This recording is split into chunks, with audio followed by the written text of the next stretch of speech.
La Cupra Raval, c'est donc la cousine technique des futurs Volkswagen ID Polo et Skoda Epic. Les trois reposent sur la même plateforme MEB+, mais là où la Polo électrique joue la carte consensuelle et un peu lisse, Cupra joue la carte du style, un style très affirmé.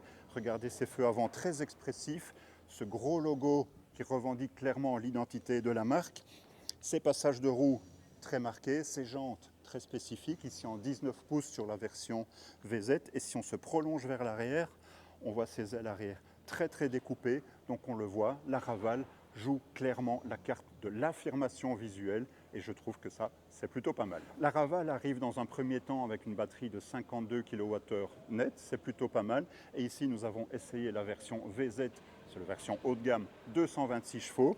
Capacité de recharge 11 kW sur un charge normal et ça monte jusqu'à 105 kW en charge rapide, de quoi passer de 10 à 80% d'état de charge en 24 minutes.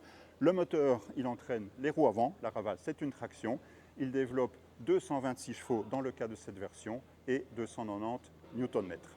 La Raval est donc une citadine électrique du segment B, mais vu sa longueur de plus de 4 mètres, 4 mètres 04 exactement, elle fait partie des plus encombrantes de son segment. En revanche, elle repose sur un empattement de 2,60 m, ça c'est l'avantage de l'électrique, et 2,60 m c'est plutôt de bon augure pour l'habitabilité à l'arrière.